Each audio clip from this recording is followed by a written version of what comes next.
Psalm 121 is the second of those 15 psalms called Shir HaMa'alot, the songs of ascents. It's in the plural, the ascents, almost to convey a long journey, though we don't know if these psalms were necessarily written for pilgrimage, or necessarily, as I shared yesterday, written for the 15 steps that the priest would go up to the choir of the Levites at the temple.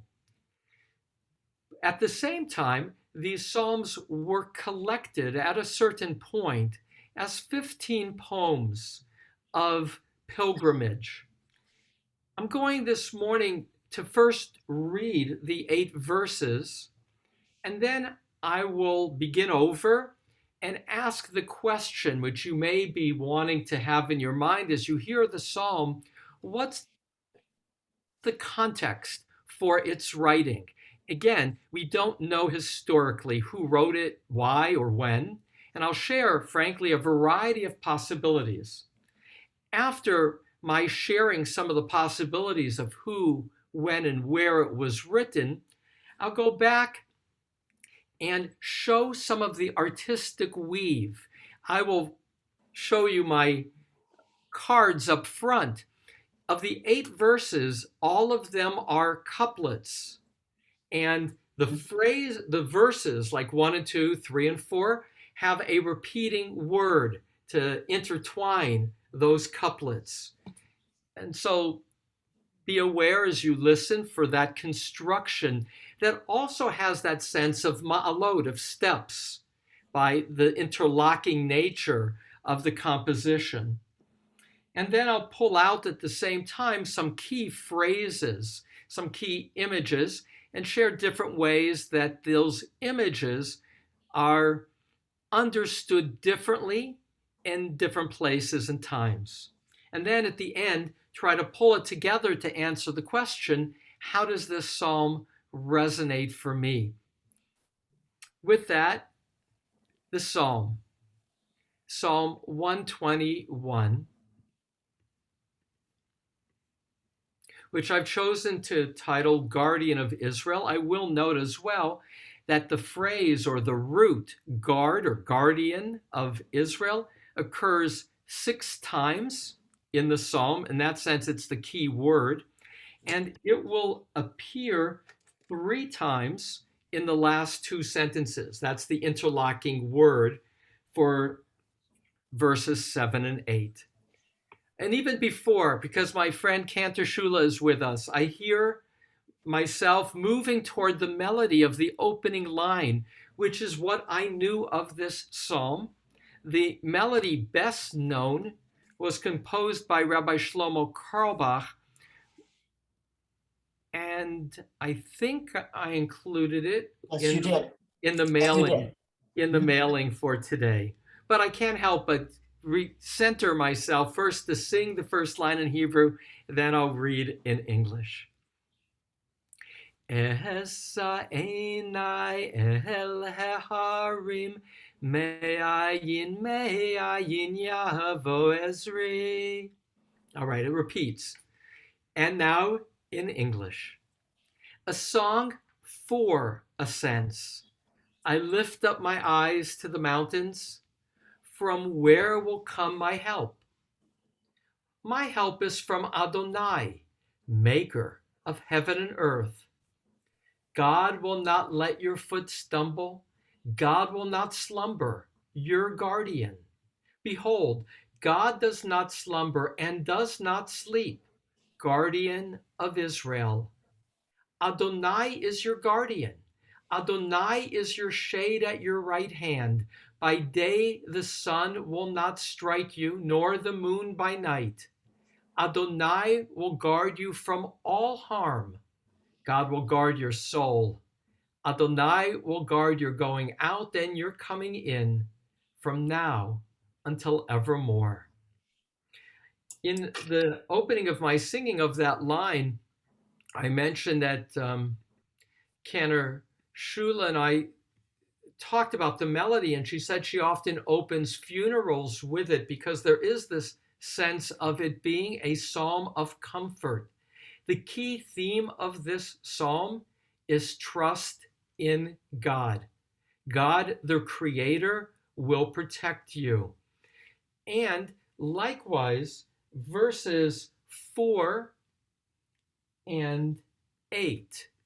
Behold, God does not slumber and does not sleep, guardian of Israel. Adonai will guard your going out and your coming in from now until forevermore, are traditionally recited every night before going to sleep. And there's the sense for the rabbis that to fall asleep means to feel safe, to let go of fears. And verses 4 and 8 are part of the prayer before the Shema on one's bed to fall asleep. And so from the beginning of this psalm, let me point out those couplings. 1 and 2 have the same word, Ezri. It's the last and Hebrew word of 1 and the first word of 2, my help. Lines 3 and 4 is slumber. God does not, which is doze. God, so there's a difference between slumber and sleep. For some commentators, like the Malbim, to slumber is to take a quick half sleep versus sleeping, which is deeper. 6 and 7, the key link is shade. So, 5 and 6 is shade. And rather than being the same word, it's the same kind of image that God protects you from the sun and the moon. 7 and 8, the key word is guard. In regard to construction, there's also another technique throughout this psalm. The fancy term is Miraism, which means kind of opposites. So as to say all-inclusive, all in between.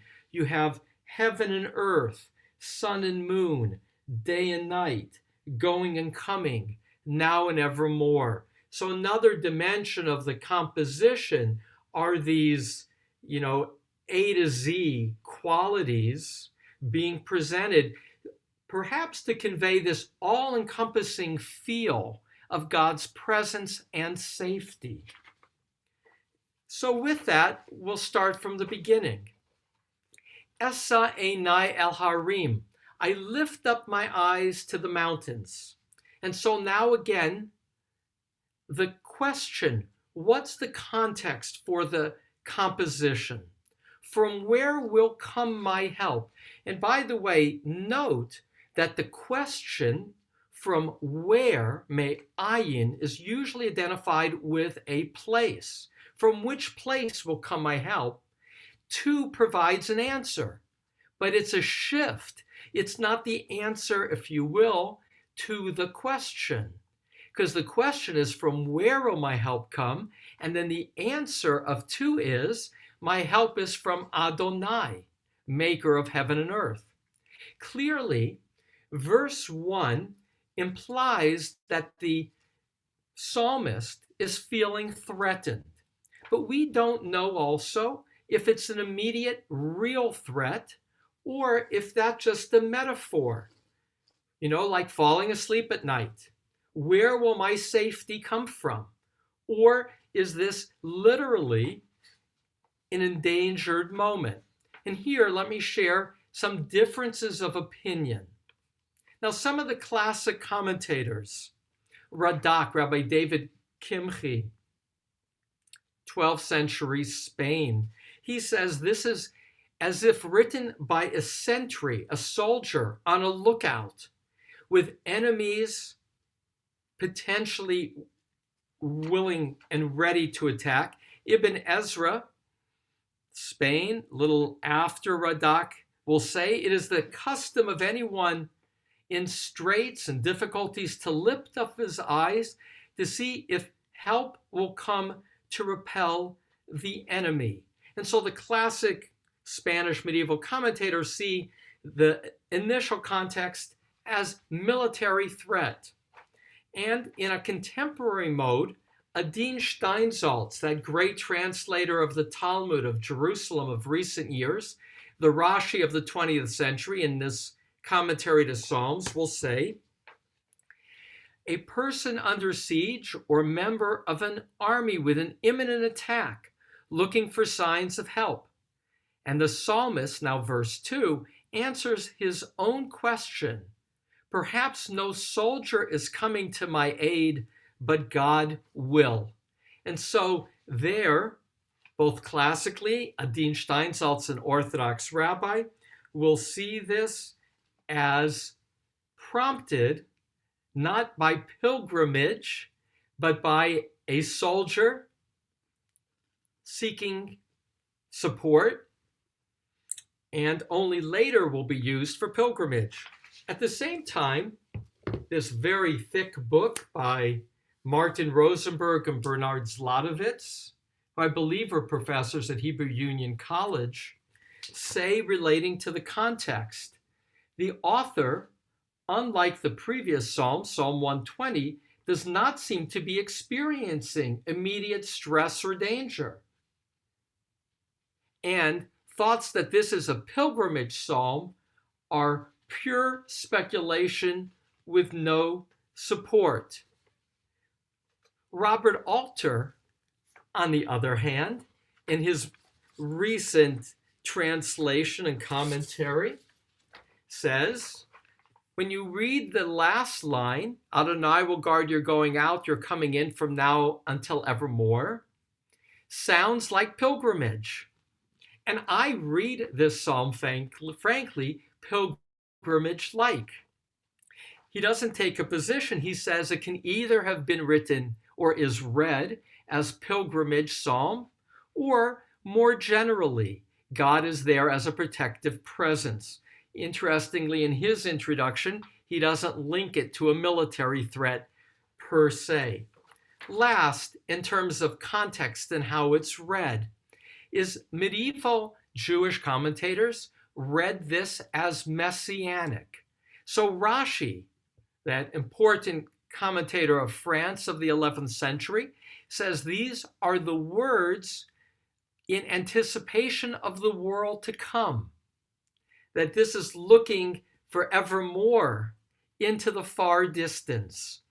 Likewise, Midrash Socher Tov, which was before the 11th century, sees this as a messianic ascent.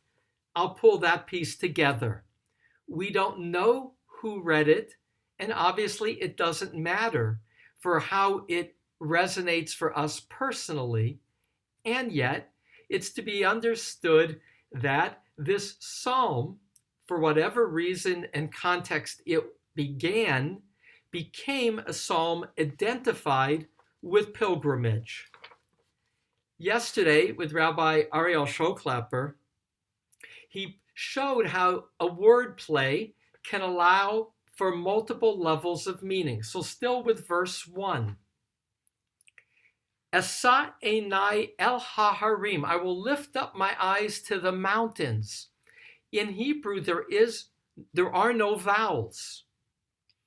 Even in modern Hebrew, a newspaper in Israel doesn't have vowels, except poetry does in Israel today, because poetry, the vowels matter. Midrash Rabbah, those early imaginings of the rabbis, the original bibliodramatists, in Breshit Rabbah 68:2, see this, imagine this as the words of Jacob, leaving out of fear of his brothers, vowing to get back at him for having stolen the birthright. And he says as follows, here's the punctuation difference in Bereshit Rabbah. Esa einai el hehorim. I lift up my eyes to my parents. I lift up my eyes to my parents because he has his parents on his heart as he's now ran away with their encouragement from home. From where will my help come? So this is interestingly taken and put into the mouth of Jacob. One other kind of a mystical play in terms of word play and that is me'ayin can either mean from where, but ayin also means nothingness. So again, layers of reading, right? There's the pshat, who wrote it, what was the context, what do the words mean? There's now, if you will, the homiletical part of taking a verse and putting it in the mouth of a particular speaker.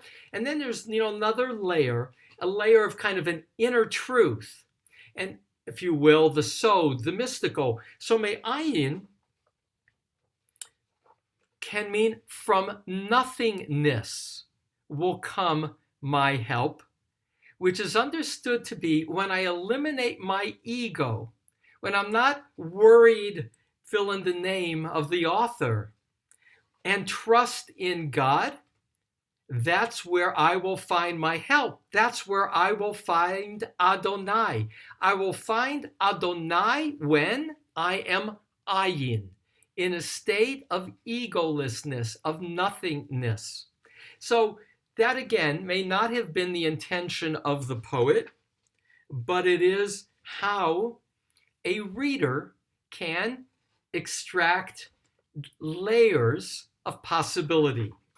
All right, back to the flow.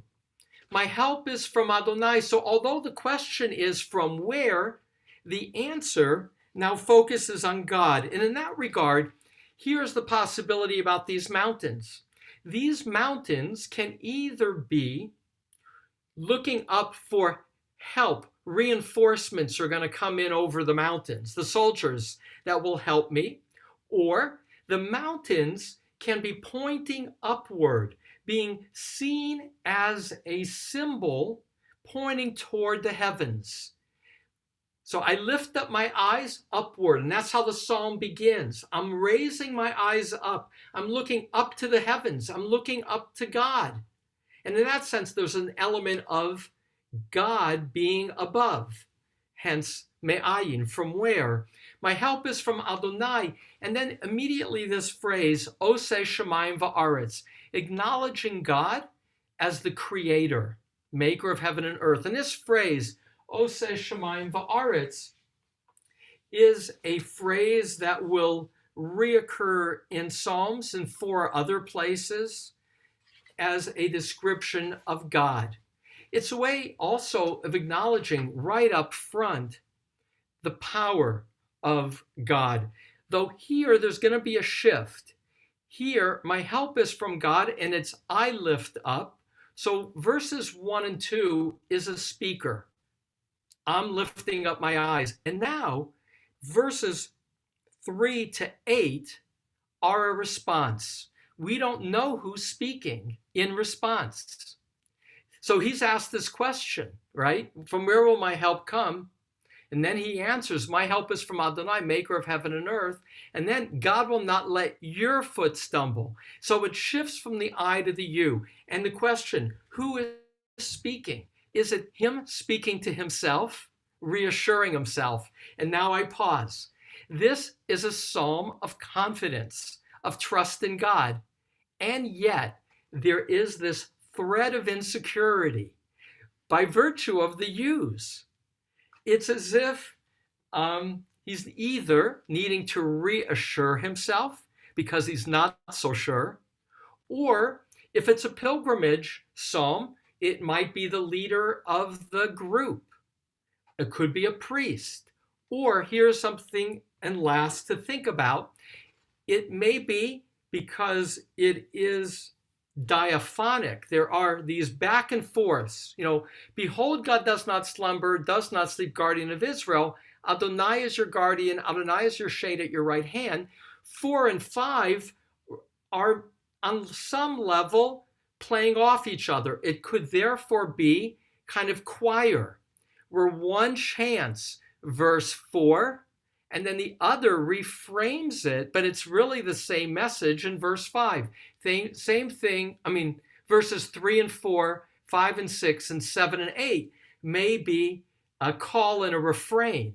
We don't know. Back to the image, where there's a move here from 2 to 3. It's a vertical move. Our eyes have gone up. God is the maker of heaven.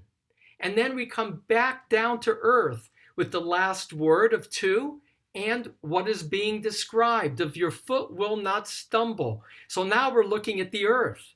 So there's that, you can almost see that movement of the eye from upward, downward, from 2 to 3. And we're told that God does not sleep nor slumber. Already a later commentary, Malbim would say, well, why would that even be a question? We've seen this theme before. You find it with Elijah taunting the prophets of Baal. Our God does not sleep nor slumber. And the image here that the Malbim of Russia, 18th century says, God, you don't see. So there's another interesting play here. Where will my help come from? Ultimately, you don't get to see God. But know that God is always present. Even though you can't see God, God is not sleeping. God is always mindful and wakeful. He is, she is, God is. And that's the key word that first appears here in verse 3 and is the key theme. Shom Recha, your guardian. Verse 4, the guardian of Israel. Verse 5, your guardian. And again, you can read it either as a statement of confidence or the need for reassurance. Adonai is your shade at your right hand. By day, the sun will not strike you, nor the moon by night. Here, there's again a move from an enemy. That's the opening. The enemy, therefore, help is needed, to now it's nature itself that is threatening. So there's a shift in the nature of the danger. And in context, this is a desert world in which heat stroke is real. And so God will provide shade, or if you're a pilgrim, it's going to be hot on that march. God will be there. And others point out, in terms of God will be at your right hand, for soldiers, your shield was held in your left hand, and your right was therefore the more exposed side. That's one possible use of that metaphor. The other is the right is where the sword is held. It's your power. God will be there to help fight. By the sun, verse 6, will not strike you, nor the moon by night. Question, what is the danger of the moon at night? Two possibilities. The classic commentators will say that at night it's moist and cold. So that too can be a danger, getting chilled. Heat stroke during the day, wet and chilled at night. God will protect you. But in Latin, luna leads to lunacy, moonstruck.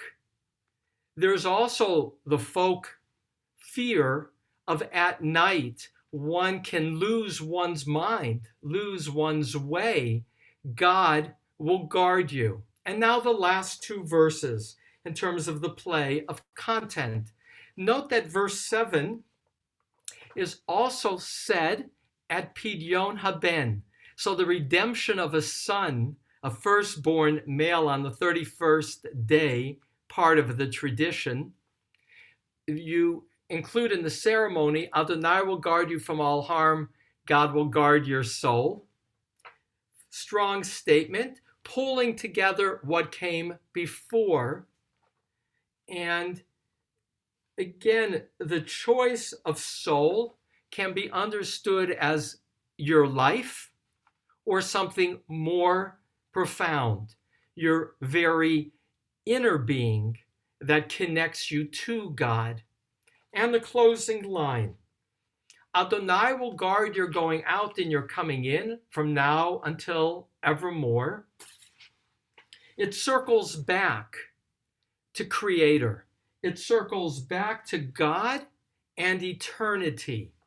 Verse 2 and verse 8. that sense of evermore. This line, by the way, verse 8, is traditionally read or recited by heart in kissing the mezuzah. So at the entry to one's home, entry to one's door, and it's also called, Shaddai on a mezuzah. The word Shaddai means God, and on a mezuzah, it will often be seen as an acronym, Shomer Daltot Yisrael. God is the guardian of the doors of Israel. And it's traditional to touch the mezuzah as a mindful practice of liminal space, the going in and the coming out, and to recite verse 8. Adonai will guard your going out, your coming in from now and evermore.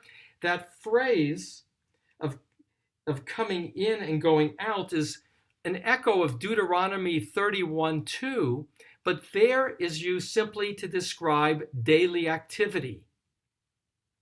And so to pull this together,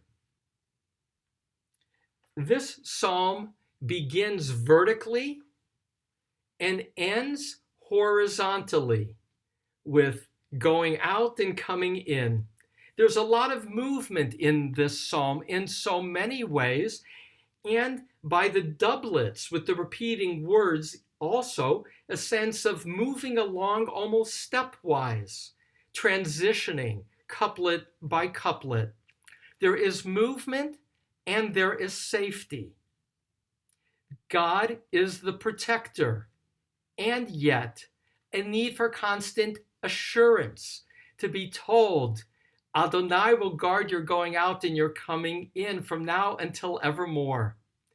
This psalm, of course, was read by Jews often through 2,000 years in exile.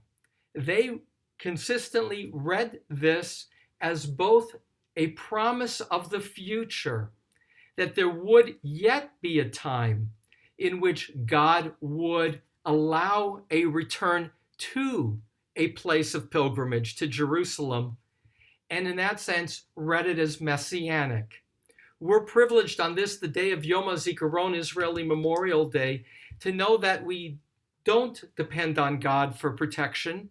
We protect ourselves. We honor the soldiers who've died for Israel. And yet we also know that although God does not foreclose the possibility of danger and damage, our own inner sense of connection to the goodness of creation, our own sense of security from within that comes from feeling in relationship with the transcendent that is immanent, as my teacher Peter Pitzley would say, with presence and mystery, that enables wherever we are and wherever we are going a sense of both being vertically and horizontally attuned and safe. With that, my friend, Peter Pitzley, as we honor you on Psalm 121, share with us some of your thoughts and reactions to this 8 verses. So you have to unmute.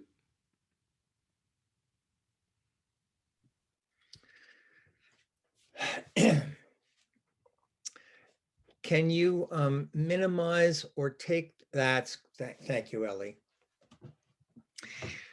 Well, I just want to sort of draw a breath. It's almost as if you, my dear, and I always call you Ellie, but of course you're Rabbi Ellie, and please, if I call you Ellie, forgive me. In this context, you should always be acknowledged as Rabbi Ellie. And you have been my rabbi.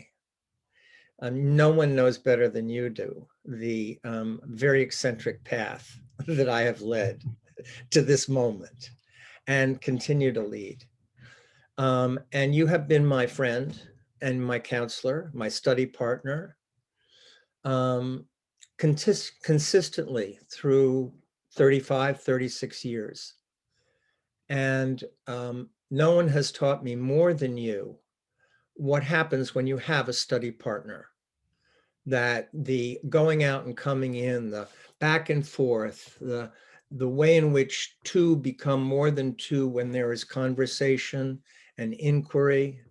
No one has shown me more than you that this way of studying a text, whether it's a poem or something from scripture, this way is the way that you go up, that you experience increasing illumination from the narrowness of your own perspective to engage and open to the perspective of the other.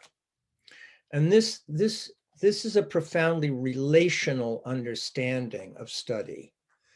And it is very different from what has become the academic way of study, where the scholarly and authoritative voice silences all critics and appears on its own eminence as the last word in the matter.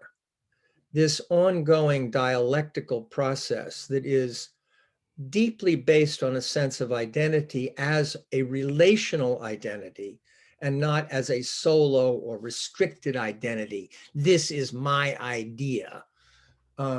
This is the most liberating possible way to engage both with text and with community. And so I, as much as you have honored me and been loyal, so to speak, to our friendship, I say it publicly here, and anyone who wants to hear it, I'll tell them, you have been an invaluable asset to me.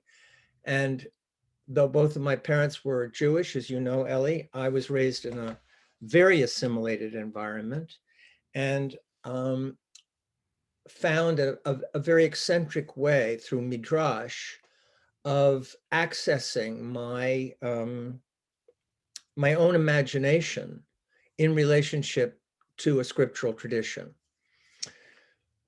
It's interesting that this psalm in particular, and the reason that I think I brought it forward, and well, actually, before I say this, I want to remark upon, as an outsider, so to speak, to this process, as a witness to this, this teaching that you did. I want to say how impressed, moved, excited, and informed I was by how you approach this. And the balance between the pshat and drash, between the text and the personal, you inhabit it beautifully, and you end by anchoring the text in the present, which is your present, your heart, where you are, and it's finally only there in that place that wisdom traditions, scriptural traditions come alive. You know, the rabbis say, and everybody knows this in your community, I'm sure, that the Torah is written in white fire and black fire. Well, you know, you are a beautiful exemplar of weaving, if they may be woven, the black and the white fire. So thank you. Thank you profoundly. You could say that my struggle or interest in this psalm has to do with its punctuation. To the best of my knowledge, biblical Hebrew is unpunctuated. Not if that's true, Ellie. Yeah. Okay.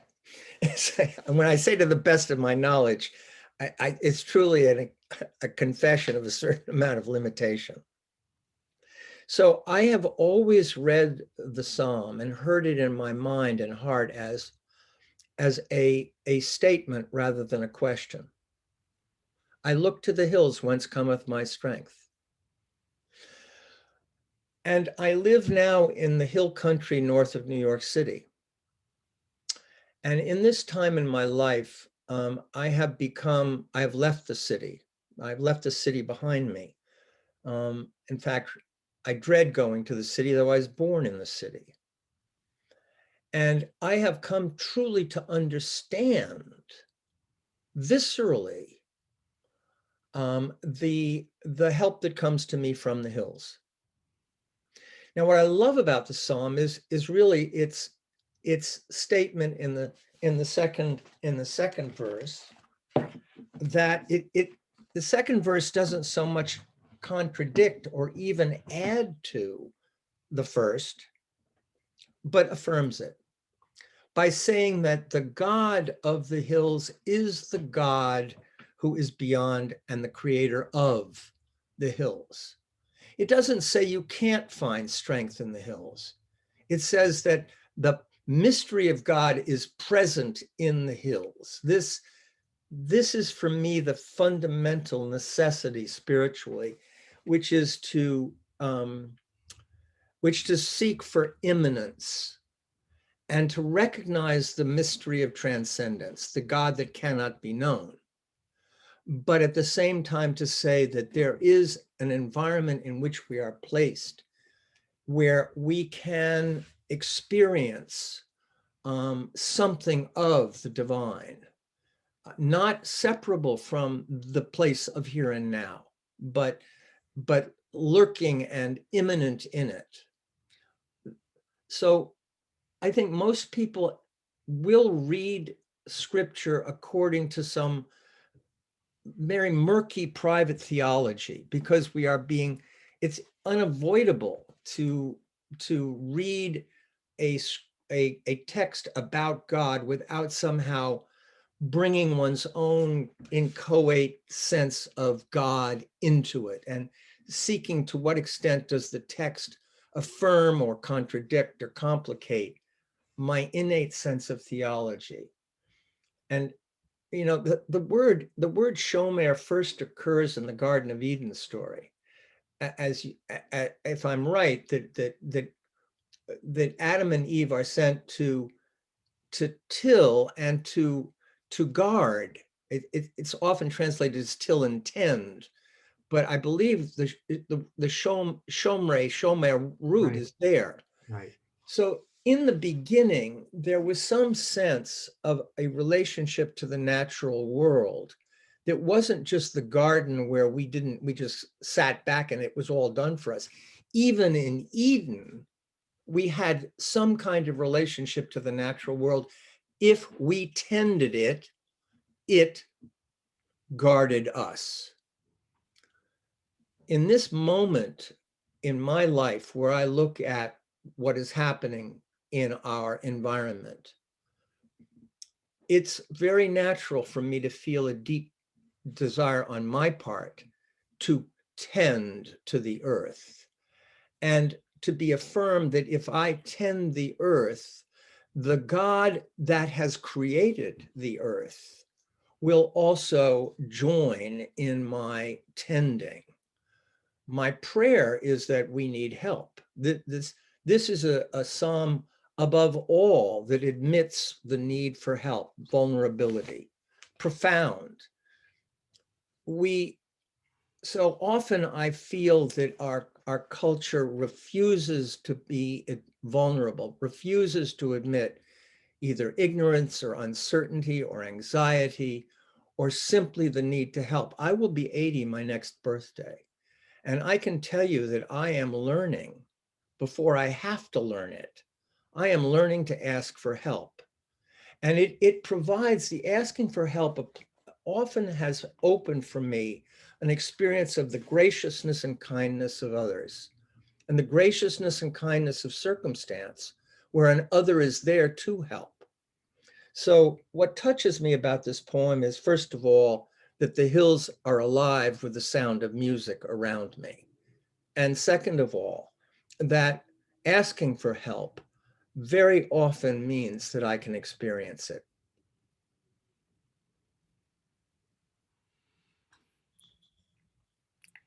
Thank you. Any closing comment, Peter? No, just thank you for this extraordinary honor of being part of this community. I've always been a bit of an outsider, and Groucho Marx once said, any community that wants me as its member is a community I wouldn't want to be part of. And I have come to feel exactly the opposite.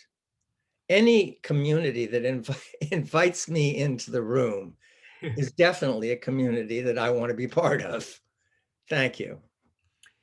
Thank you, Peter. Having you in the room again always adds light of warmth and of wisdom. A treat to be able to honor you today.